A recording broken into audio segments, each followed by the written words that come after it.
وَلَقَدْ يَسَّرْنَا الْقُرْآنَ لِلذِّكْرِ فَهَلْ مِن مُّدَّكِرٍ والصلاة والسلام على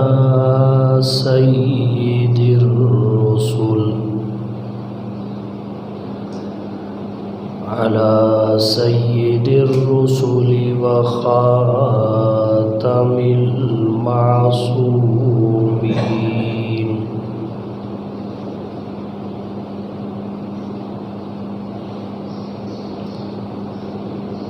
أما بعد فأعوذ بالله من الشيطان الرجيم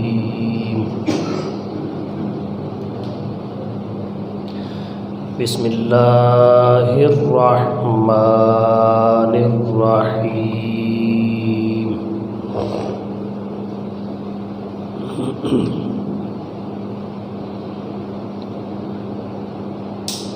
اليوم أكملت لكم دينكم وأتممت عليكم نعمتي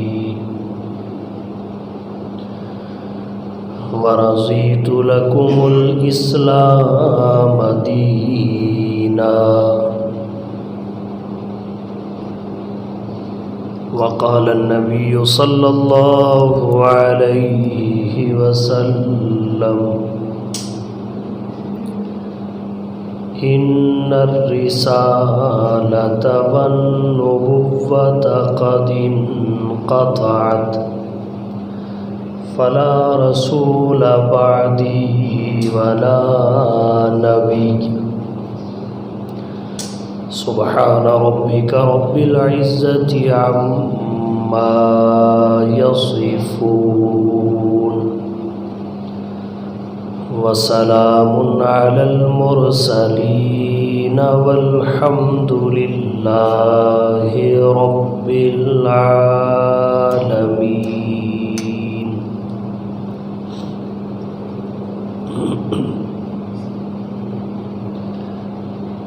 واجب الاحترام معزز سامعین کرام، آج 26 مئی ہے۔ 26 مئی کی تاریخ کو ہر سال ختم نبوت کے دیوانوں نے یوم نجات کا نام دیا ہوتا ہے، اور وہ اس وجہ سے 26 مئی سن 1908 کو جھوٹا مدعی نبوت مرزا غلام محمد قادیانی ملعون بیت الخلاء میں مر گیا تھا، اور اس کے ناپاک وجود سے اللہ نے اس دھرتی کو پاک کیا تھا۔ اس وجہ سے 26 تاریخ کو مئی کے مہینے کی یوم نجات قرار دیا جاتا ہے۔ مرزا غلام محمد قادیانی انگریز کا تیار کیا ہوا ایک بدبخت شخص تھا، جسے انگریز کا خود کاشتہ پودا کہتے ہیں۔ بر صغیر میں جب انگریز نے قدم رکھا، پنجے گاڑے، اپنے اقتدار کو مضبوط اور مستحکم کرنے کے لیے مسلمانوں سے جذبہ جہاد چھیننے کے لیے، کم از کم اسے کمزور کرنے کے لیے، جہاں اس نے اور بہت ساری منصوبہ بندیاں کی، ضمیر فروش، دین فروش، فتویٰ دینے والے خریدے، وہاں اسے ایک ایسے شخص کی ضرورت بھی تھی جس پر نبوت سے کم کا لیبل نہ ہو، اور وہ انگریز کی حکومت کو سند الہام فراہم کر سکے۔ اس کام کے لیے مرزا غلام احمد قادیانی کا انتخاب کیا اور اسے خریدا گیا۔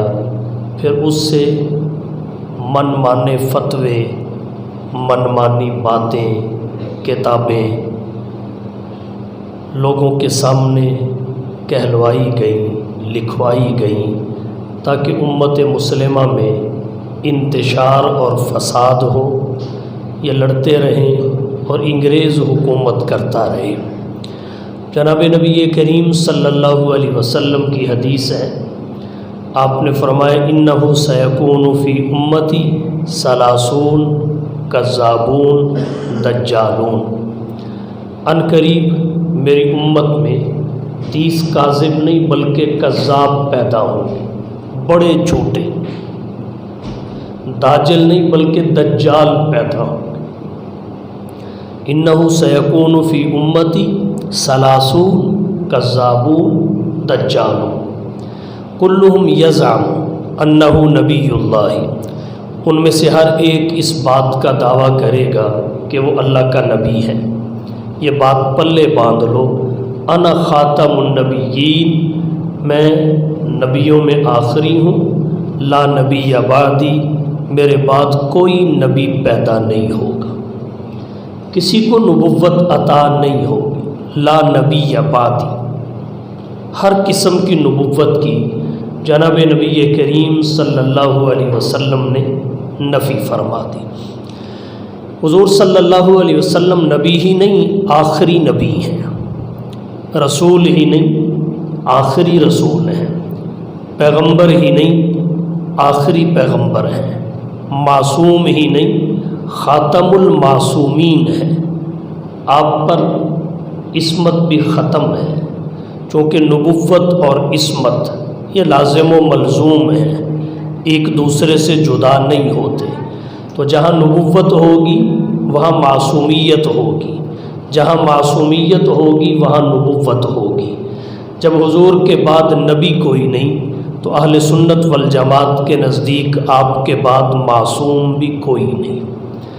آپ صلی اللہ علیہ وسلم بغیر کسی تعویل اور تخصیص کے اللہ کے آخری نبی ہیں۔ آپ کے بعد کسی بھی قسم کی نبوت کے تصور کو قبول کرنا صرف گناہ، ناجائز اور حرام ہی نہیں ہے، بلکہ انسان دائرہ اسلام سے خارج ہو جاتا ہے۔ جناب نبی کریم صلی اللہ علیہ وسلم کی ختم نبوت پر ایمان رکھنا واجبات شرعیہ میں سے ہے۔ سید الفقہاء، امام الائمہ، سراج الامہ، تلمیذ الصحابہ، امام سواد اعظم حضرت امام اعظم ابو حنیفہ رحمۃ اللہ علیہ یہاں تک فرماتے ہیں، دعوی نبوت تو دور کی بات ہے، اگر کوئی شخص حضور صلی اللہ علیہ وسلم کے بعد کسی مدعی نبوت سے اس کی نبوت کی دلیل یا معجزہ طلب کر لے تو وہ اتنے سے ہی دائرہ اسلام سے نکل جاتا ہے، فقط دلیل کے مطالبہ سے، معجزہ کے مطالبہ سے۔ خلاصۃ الفتاوی اور فصول عمادی میں دیگر کتابوں میں یہ بات وضاحت کے ساتھ موجود اور مذکور ہے۔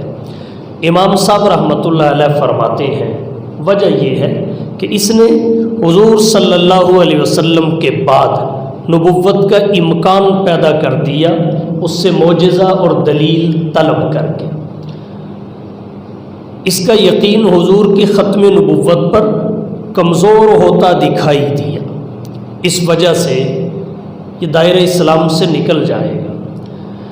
متاخرین احناف اس تفصیل میں چلے جاتے ہیں کہ دیکھا جائے گا اگر اس نے اس مدعی نبوت کو لاجواب کرنے کے لیے، مبہوت اور مسکوت کرنے کے لیے، ذلیل و رسوا کرنے کے لیے اور اس کی کوئی دلیل لوگوں کو متاثر کر سکتی ہو، اس کے اثر کو زائل کرنے کے لیے، تاکہ وہ دلیل دے، بعد میں اس کو توڑ دیا جائے، اگر اس نظریہ سے دلیل کا مطالبہ کیا تو پھر وہ کافر نہیں ہوگا، دائرہ اسلام سے نہیں نکلے گا۔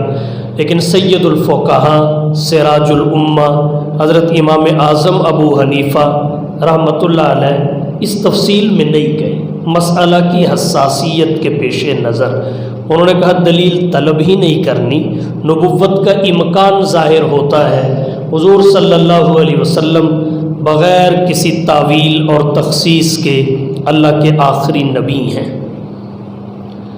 آپ کے بعد کسی بھی قسم کی نبوت کے تصور کو قبول کرنے کی گنجائش نہیں ہے، یہ ایمان کی دشمن ہے۔ تو بہرحال حضور صلی اللہ علیہ وسلم کی ختم نبوت قرآن کریم کی کم و بیش 100 آیات سے، جناب نبی کریم صلی اللہ علیہ وسلم کی کم و بیش 200 احادیث سے ثابت ہے، اور امت محمدیہ کا اجماع بھی آپ کی ختم نبوت پر ہے، اور قیاس بھی اسی کی تائید اور تصدیق کرتا ہے کہ جیسے ہر شے کی ایک ابتدا ہے، ایک انتہا ہے، سلسلہ نبوت کی بھی ایک ابتدا ہے، ایک انتہا ہے، اس کی ابتدا آدم صفی اللہ سے ہے اور انتہا جناب محمد الرسول اللہ صلی اللہ علیہ وسلم پہ ہے، اور اس انتہا کو ہی، تکمیل کو ہی ختم نبوت کہتے ہیں۔ جب اس کی بندہ دل سے تصدیق کرتا ہے پھر یہ عقیدہ قرار دیا جاتا ہے، پھر اسے عقیدہ ختم نبوت کہتے ہیں۔ جناب نبی کریم صلی اللہ علیہ وسلم اللہ کے آخری نبی ہیں، آپ کے بعد قیامت آئے گی، کوئی نبی پیدا نہیں ہوگا، کسی شخص کو نبوت عطا نہیں ہوگی۔ حضرت عیسیٰ علیہ السلام کے نزول کا عقیدہ اہل اسلام کا متفقہ عقیدہ ہے، ان کی پیدائش بھی پہلے ہو چکی ہے، اعطاء نبوت کا مرحلہ بھی پہلے کا ہے۔ حضور صلی اللہ علیہ وسلم کے تشریف لے آنے کے بعد نہ کسی کی پیدائش ہو سکتی ہے، نبی ہو اور پیدا ہو، اور نہ ہی کسی شخص کو نبوت عطا ہو سکتی ہے۔ آپ صلی اللہ علیہ وسلم کے بعد قیامت آئے گی، نبی پیدا نہیں ہوگا۔ یہاں ایک بات اور عرض کرتا چلوں، حضرت عیسیٰ علیہ السلام کا اس دنیا میں نزول عیسیٰ، یہ حضور صلی اللہ علیہ وسلم کی ختم نبوت پہ اثر انداز نہیں ہوتا، آپ صلی اللہ علیہ وسلم کی ختم نبوت پر اثر انداز نہیں ہوتا، اگرچہ حضرت عیسیٰ علیہ السلام جب تشریف لائیں گے منصب نبوت قائم اور موجود ہوگا، چونکہ اہل اسلام اور اہل سنت والجماعت کا عقیدہ ہے سلب نبوت نہیں ہوتا، نبوت کا سلب نہیں ہوتا۔ اگر نبوت کے سلب کو تسلیم کر لیا جائے تو اللہ تعالیٰ کی جانب جہل کی نسبت کرنا پڑے گی، تعالی اللہ عن ذالک علوا کبیرا، اللہ تعالیٰ جہل سے پاک ہے، عجز سے پاک ہے، تو جس کو اللہ نبوت دیتے ہیں پھر اس سے نبوت کو سلب نہیں کرتے۔ تو حضرت عیسیٰ علیہ السلام اپنے منصب کے ساتھ تشریف لائیں گے، لیکن عمل اپنی شریعت پر نہیں کریں گے، جناب نبی کریم صلی اللہ علیہ وسلم کی شریعت اور تعلیمات پر کریں گے۔ یہ حضور صلی اللہ علیہ وسلم کی نصرت ہوگی، آپ کے دین کی نصرت ہوگی، جس کا اللہ نے قرآن کریم میں آیت میثاق میں ذکر کیا، اذ اخذ اللہ میثاق النبیین لما آتیتکم من کتاب و حکمہ ثم جاءکم رسول مصدق لما معکم لتؤمنن بہ وَلَتَنْصُرُنَّهُ۔ سوال پیدا ہو سکتا ہے کہ سارے نبی حضور سے پہلے وفات پا گئے، وہ آپ کی نصرت کیسے کریں گے؟ قرآن کریم میں نصرت کو ان پہ لازم کیا گیا، تو نصرت کی ایک شکل آپ کی بشارت سنانا بھی ہے، آپ کی آمد سے قبل وہ آپ کی بشارتیں سنا کے جائیں گے اور لوگوں کو یہ کہہ کے جائیں گے کہ ہمارے بعد اصل میں فلانی ہستی نے آنا ہے اور وہ ہستی آخری نبی اور رسول ہوگی، اگر تمہارے ہوتے ہوئے آ جائے تو اس پہ ایمان لے آنا۔ یہ بھی نصرت کی ایک شکل ہے۔ اللہ تعالیٰ نے اس سے بھی بڑھ کر اس کی عملی توثیق کے لیے حضرت عیسیٰ علیہ السلام کو زندہ آسمانوں پہ اٹھا لیا۔ قرب قیامت وہ دھرتی پہ تشریف لائیں گے۔ قیامت کی 6 بڑی علامات میں حضرت عیسیٰ علیہ السلام کا نزول ہے۔ 6 بڑی علامات میں، ان میں ایک نزول عیسیٰ ہے، ایک ظہور مہدی ہے، ایک خروج دجال ہے، ایک یاجوج ماجوج ہے، ایک دابت الارض ہے، اور ایک سورج کا مشرق کے بجائے مغرب سے طلوع ہے۔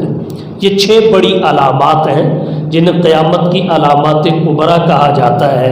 ان میں ایک علامت نزول عیسیٰ ہے۔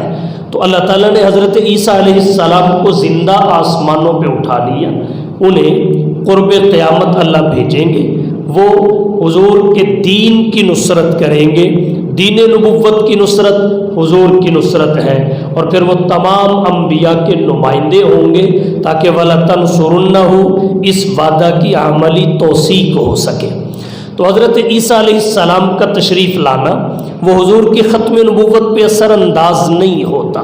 منصب نبوت بھی ہوگا، حضور کی ختم نبوت پر بھی اثر نہیں پڑے گا، چونکہ وہ اپنی شریعت پہ عمل نہیں کریں گے، خود بھی حضور کی شریعت پہ عمل کریں گے اور لوگوں کو دعوت بھی اسی شریعت پر عمل کی دیں گے۔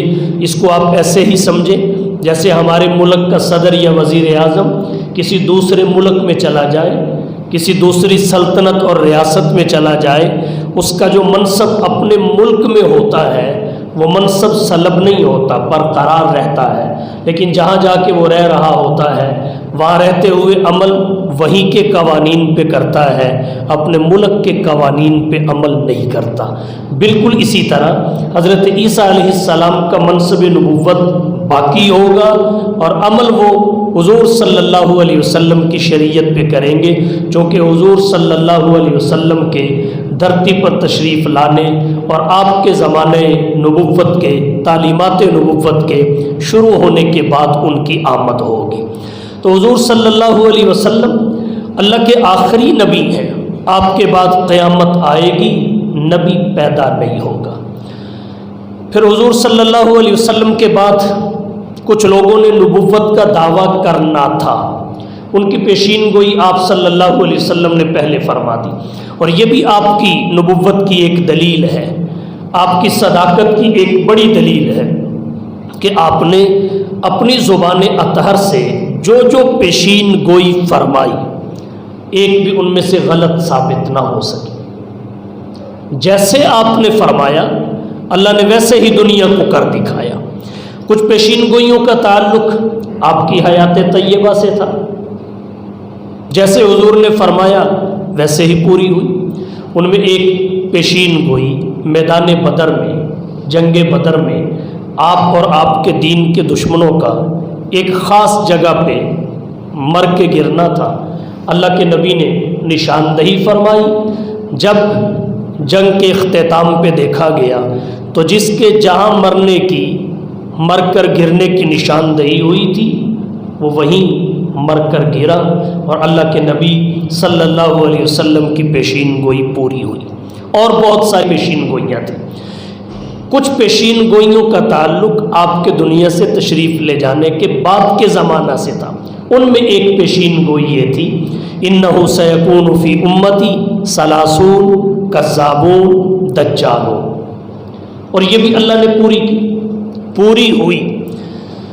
حضور صلی اللہ علیہ وسلم کے بعد مدعی نبوت پیدا ہوئے۔ انہی جھوٹے نبوت کے دعوے داروں میں ایک مرزا غلام احمد قادیانی تھا، جس نے تدریج کے ساتھ چھوٹے چھوٹے دعووں سے شروع ہوا اور نبوت کے دعوے تک آ پہنچا، دعوی نبوت کر دیا اور پھر لوگوں کو گمراہ کیا، انگریز سے جو وعدہ کیا تھا اس کا ایفا کیا، امت میں انتشار کا سبب بنا، امت کی جمعیت کو توڑنے کا سبب بنا۔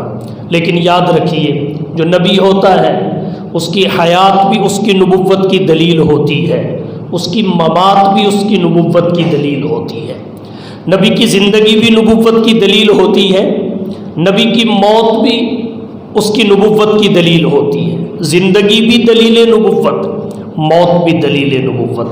حضور صلی اللہ علیہ وسلم کی نبوت کی بڑی دلیل آپ کا وجود اور آپ کی حیات طیبہ تھی۔ اللہ کے نبی صلی اللہ علیہ وسلم خاتم المعصومین ہیں، نبی معصوم ہوتا ہے، پوری زندگی میں نہ اس سے کوئی صغیرہ گناہ سرزد ہوتا ہے نہ کبیرہ گناہ سرزد ہوتا ہے، نہ جان بوجھ کر نہ بھول کر، نہ اپنی مرضی مشیت اور ارادہ سے، نہ کسی کے جبر اور اکراہ سے۔ حضرت یوسف علیہ السلام کی مثال دنیا کے سامنے ہے۔ زلیخا انہیں انتہائی کمرے میں لے گئی، آخری کمرے میں، اس سے پہلے کے سارے کمرے مکفل تھے، وہ بھی مکفل تھا، اس پہ کفل چڑھا ہوا تھا، تالا لگا ہوا تھا۔ وہاں جا کے اس نے کہا ہئی تالک، آئیے جی راضی کر لیجئے۔ حضرت یوسف نے کہا معاذ اللہ انہ ربی احسن مثوائی، اور پھر حضرت یوسف علیہ السلام وہاں سے بھاگے، کوئی فکر نہیں کی کہ میں آخری کمرے میں ہوں، اس سے پہلے کتنے کمرے ہیں، ہر کمرے کو تالا چڑھا ہوا ہے، پرواہ ہی نہیں کی، بھاگ کر بتا دیا کہ مقام گناہ سے بھاگنا تمہارے ذمے ہے، یہ تمہاری ذمہ داری ہے، آگے نکلنے کا راستہ بنانا یہ اللہ کے سپرد ہے۔ ہمارے آج کے زمانے میں تجدد پسند، لبرل اور سیکولر عشق کے جواز پر زلیخا کو دلیل بناتے ہیں کہ دیکھیں جی عشق سے کیسے بچا جا سکتا ہے۔ زلیخا نہیں بچ سکی، وہ حضرت یوسف کے عشق میں مبتلا ہو گئی۔ تو اگر عشق کے جواز پر زلیخا کے عمل کو دلیل بناتے ہو تو گناہ سے بچنے پر یوسف کے بھاگنے کو دلیل کیوں نہیں بناتے؟ گناہ سے بچنے پر یوسف کے بھاگنے کو دلیل کیوں نہیں بناتے؟ اور پھر عشق مجازی پہ فتوے لگتے ہیں، عشق حقیقی کے لیے تو اللہ نے ہمیں پیدا کیا ہے، اس پر تو کوئی فتویٰ نہیں ہے۔ عشق حقیقی کے لیے تو اللہ نے ہمیں پیدا کیا ہے۔ تو عرض میں نے یہ کیا، نبی کی زندگی اس کی نبوت کی دلیل ہوتی ہے، اس سے کوئی گناہ سرزد نہیں ہوتا، نہ صغیرہ نہ کبیرہ، نہ جان بوجھ کر نہ بھول کر، نہ اپنی مرضی مشیت اور ارادہ سے، نہ کسی کے جبر اور اکراہ سے۔ جناب نبی کریم صلی اللہ علیہ وسلم کی زندگی دیکھ لیجیے، آپ سے پہلے کسی بھی نبی کی زندگی دیکھ لیجئے، اس پر آپ کو معصیت کا ایک نقطہ بھی نظر نہیں آئے گا، معصیت کا نقطہ بھی نظر نہیں آئے گا۔ اللہ تعالیٰ نے انبیاء پر عصمت کی چادر تانی ہوتی ہے، یہ عصمت کیا ہے؟ خدائی پہرا۔ اللہ انبیاء کے ایک ایک عضو پر پہرا لگا دیتے ہیں، نبی کا کوئی عضو اللہ کی منشا کے خلاف حرکت میں نہیں آتا، نبی کی آنکھ غلط نہیں دیکھتی، نبی کے کان غلط نہیں سنتے، نبی کی زبان غلط نہیں بولتی، نبی کے ہاتھ غلط نہیں اٹھتے، نبی کا ذہن غلط نہیں سوچتا، نبی کے اعضاء غلط حرکت نہیں کرتے۔ اگر کسی موقع پر اللہ کے نبی کے ہاتھ اٹھے کسی کی دعائے مغفرت کے لیے، یا اللہ کے نبی کا کوئی عمل ایسا ہوا جو اللہ کی منشا کے مطابق نہیں تھا، اللہ نے فوراً جبریل کو قرآن دے کے بھیج دیا، نکیر جبریل لے کے آئے اور اس نکیر سے اللہ کے نبی کے ایک ایک قول اور باقی رہ جانے والے ایک ایک عمل کی تصدیق ہو گئی۔ تو خدائی پہرے کو عصمت کہتے ہیں، اور یہ عصمت اہل سنت والجماعت کے نزدیک خاصہ نبوت ہے۔ انسانوں میں فقط نبی معصوم ہوتا ہے، غیر نبی معصوم نہیں ہوتا۔ اہل سنت والجماعت صحابہ کرام کو بھی حضور کے بعد محفوظ مانتے ہیں، معصوم نہیں۔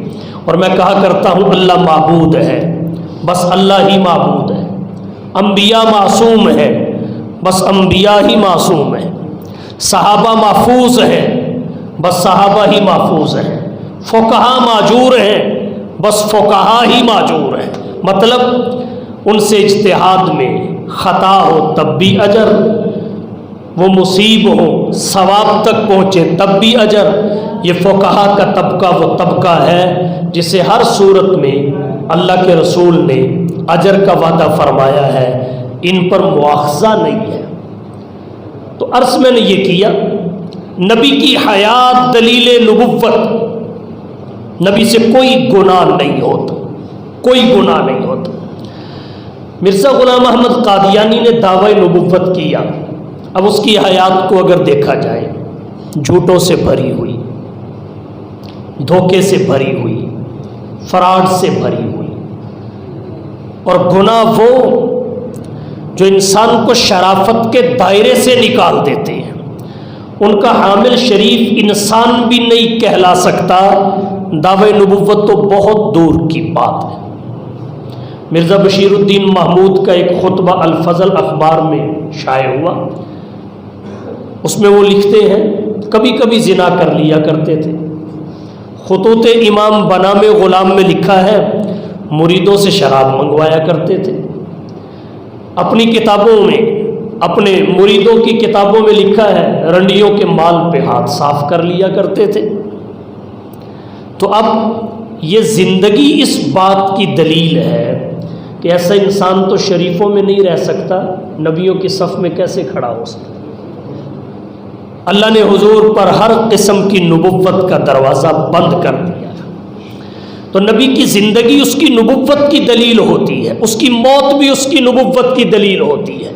آپ کہیں گے کیسے؟ اللہ تعالیٰ جس کو نبی بنا چکے، جتنے نبی اللہ نے بھیجے، کسی نبی کو اللہ نے ناپسندیدہ موت نہیں دی، کسی بھی نبی کو اللہ نے ناپسندیدہ موت نہیں دی۔ اور مرزا غلام احمد قادیانی کو ایسی موت آئی، اس موت کا تصور کر کے انسان کو کیا آنے لگتی، اور یہ ناپسندیدہ موت کیوں ہے، اس کی وجہ سمجھ۔ قرآن کریم کی بہت ساری آیات میں اس بات کا ذکر اور وضاحت موجود ہے۔ مشرکین اور کفار حضور کے دعوی نبوت پہ اعتراض کرتے تھے، اور وہ کہتے تھے آپ نبی نہیں ہیں، آپ نے اللہ پہ جھوٹ باندھا ہے، آپ نبی نہیں ہیں۔ اللہ نے قرآن کریم میں متعدد مقامات پر اس کا جواب کیسے دیا؟ اگر تو یہ نبی نہیں، انہوں نے نبوت کا دعویٰ کر کے اللہ پہ جھوٹ باندھا، تو پھر تمہیں لڑنے کی ضرورت نہیں ہے، اللہ نبوت کے جھوٹے دعوے دار کو خود ذلیل کر دیتا ہے، اللہ نبوت کے جھوٹے دعوے دار کو خود ذلیل کرتا ہے۔ اور اگر تم اپنی بات میں غلط ہوئے، یہ دعوی نبوت میں سچا ہوا، پھر تمہارا اس سے لڑنا تمہارے لیے انتہائی نقصان کا باعث ہوگا۔ اس لیے تم اگر حمایت نہیں کر سکتے، مخالفت بھی نہ کرو، ایک طرف ہو کے بیٹھ جاؤ، کیونکہ اگر اس کا دعوی نبوت غلط ہوا، یہ اللہ کا نبی نہ ہوا اور دعوی نبوت کر دیا، تو پھر تمہیں لڑنے کی ضرورت نہیں ہے، اللہ خود ایسے شخص کو معاف نہیں کرتے۔ اور اس کی حصی دلیل یہ ہے، جناب نبی کریم صلی اللہ علیہ وسلم کے زمانے سے لے کر آج تک، مسلمہ کذاب سے لے کر مرزا غلام احمد قادیانی تک، جس نے بھی نبوت کا دعویٰ کیا حضور کے بعد یقیناً جھوٹا تھا، وہ ذلت اور رسوائی سے نہیں بچ سکا۔ مرزا غلام احمد قادیانی 26 مئی 1908 کو لاہور میں بیت الخلاء میں مرا۔ بیت الخلاء، ہمارے بعض مولوی جس قسم کے الفاظ کا چناؤ کرتے ہیں، میں اس قسم کے الفاظ کا چناؤ نہیں کرتا، کیونکہ کچھ علماء کی شان بھی ہوتی ہے۔ ابطال باطل کے لیے ضروری نہیں کہ گھن والے الفاظ کا چناؤ کیا جائے۔ تو بہرحال یہ بھی کافی ہے کہ اللہ نے ایسی ناپسندیدہ موت مرزا غلام احمد قادیانی کو دی کہ وہ واش روم میں مرا، بیت الخلاء میں مرا، اور اس کو نکالنے والے ہی بتا سکتے ہیں کہ اس وقت اس کی حالت کیا تھی۔ یہ ناپسندیدہ موت بتاتی ہے کہ نبوت کہاں اور یہ کہاں، نبوت کہاں اور یہ کہاں۔ پھر ایک بات یہاں اور عرض کرتا ہوں، وہ یہ اللہ تعالیٰ کے جتنے انبیاء دھرتی پہ آئے، جتنے بھی انبیاء دھرتی پہ آئے، ان کی موت انتہائی آسان اور اچھی آئی۔ سب سے آسان اور اچھی موت اللہ انبیاء کو دیتے ہیں، سب سے آسان اور اچھی موت۔ رحمت کے فرشتے آتے ہیں، انتہائی آسانی کے ساتھ، سہولت کے ساتھ نبی کی روح کو لے کے جاتے ہیں، اور جو کفار ہوتے ہیں، منافقین ہوتے ہیں، ان کی روح انتہائی سختی کے ساتھ نکالی جاتی ہے۔ جو مومنین ہیں ان کے ایمان کے درجوں کے حساب سے ان کے ساتھ نرمی اور سختی کا معاملہ کیا جاتا ہے۔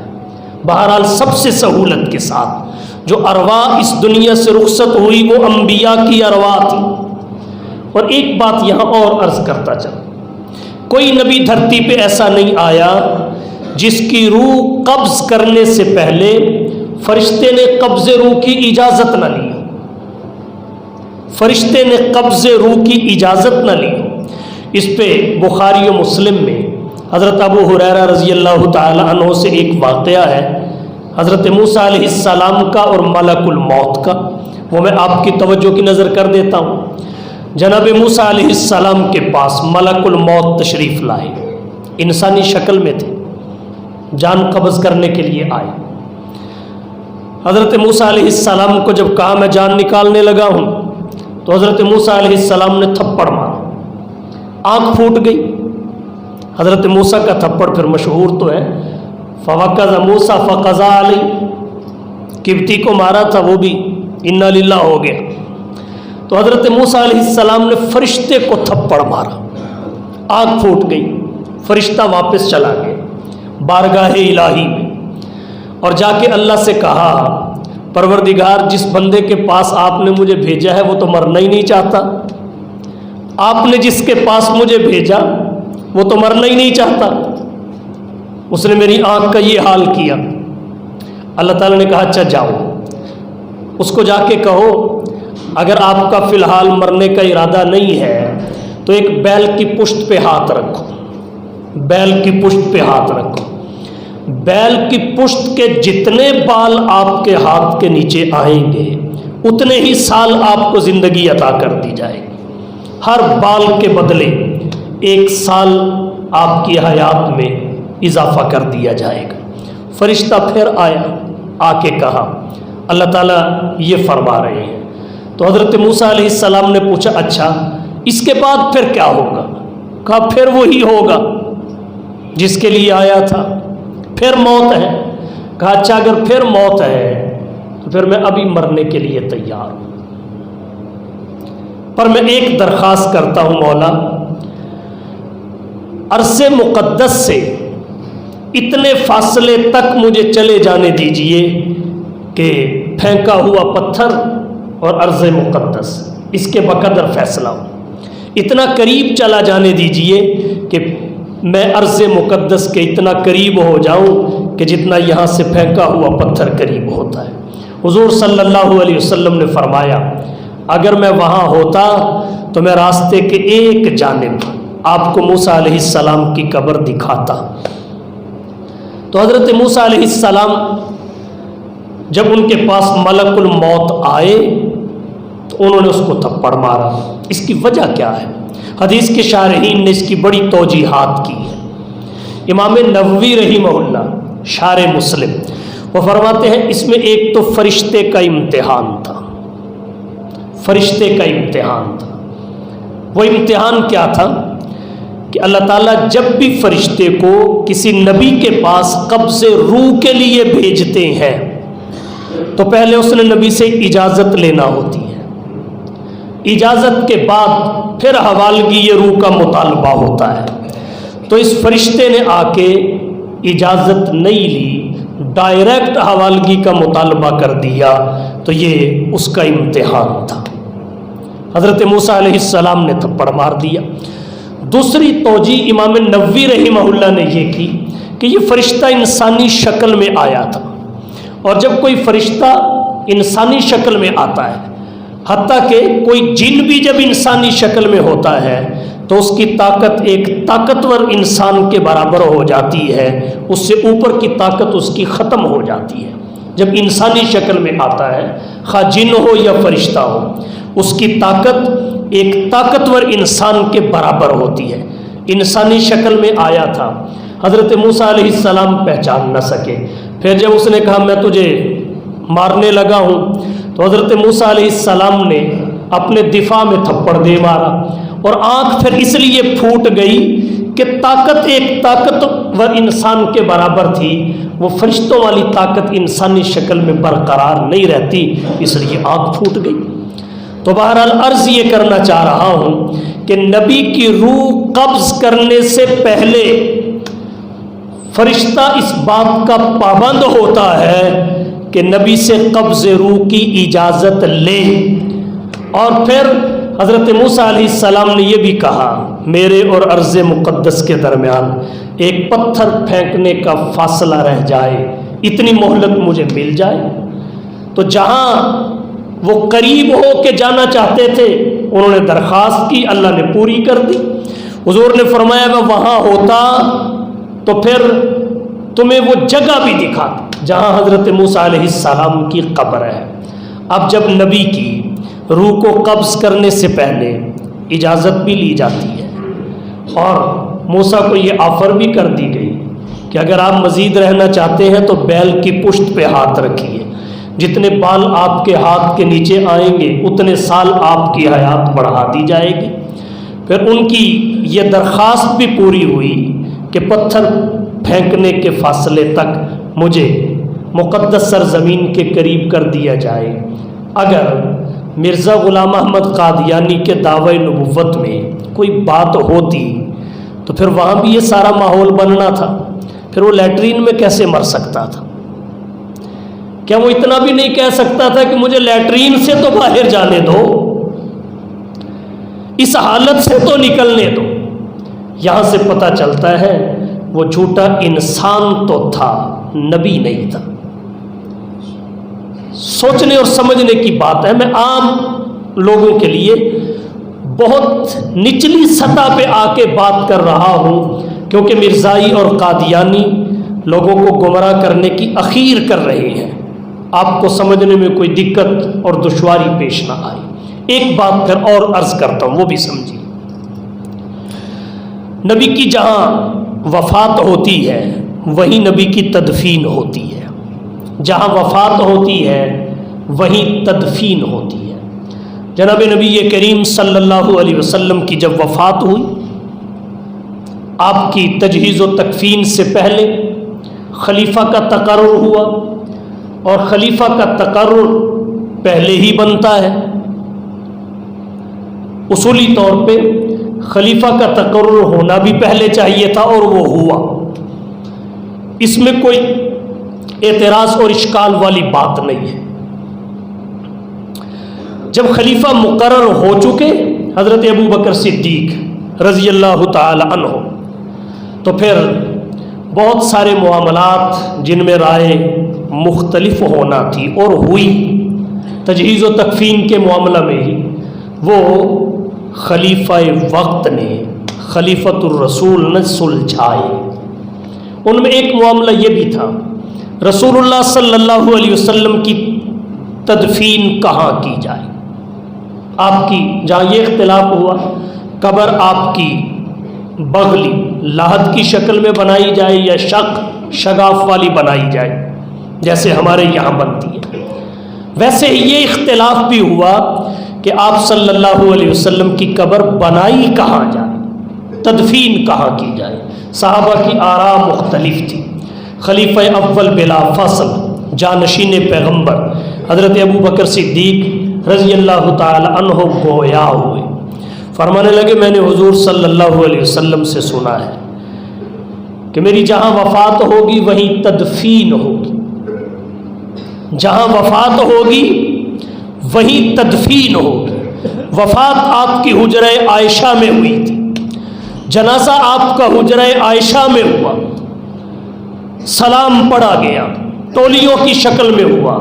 امام بننے کی تو گنجائش نہیں تھی کہ کوئی نبیوں کے امام کی نماز جنازہ کا امام بنے، ٹولیوں کی شکل میں گئے، جس شکل میں جنازہ ابو بکر و عمر نے پڑھا اسی شکل اور صورت میں علی، عباس، حسن اور حسین نے پڑھا۔ حضرت ابو بکر و علی پہ تنقید تب ہو سکتی ہے جب حضرت عباس نے، حضرت علی نے، حضرت حسن اور حسین نے یا اہل بیت نبوت کے کسی فرد نے کسی اور طریقے سے پڑھا ہوتا۔ جب طریقہ یکساں ہے تو ہمارا رویہ بھی سب سے یکساں ہونا چاہیے، رویہ بھی سب سے یکساں ہونا چاہیے۔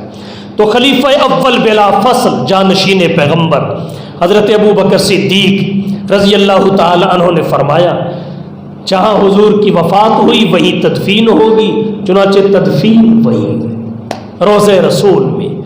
اللہ نے جنت کو حجرہ عائشہ میں بھیج دیا، صرف جنت ہی نہیں بنایا، جنت کی بھی جنت بنا دی، جنت کی بھی جنت۔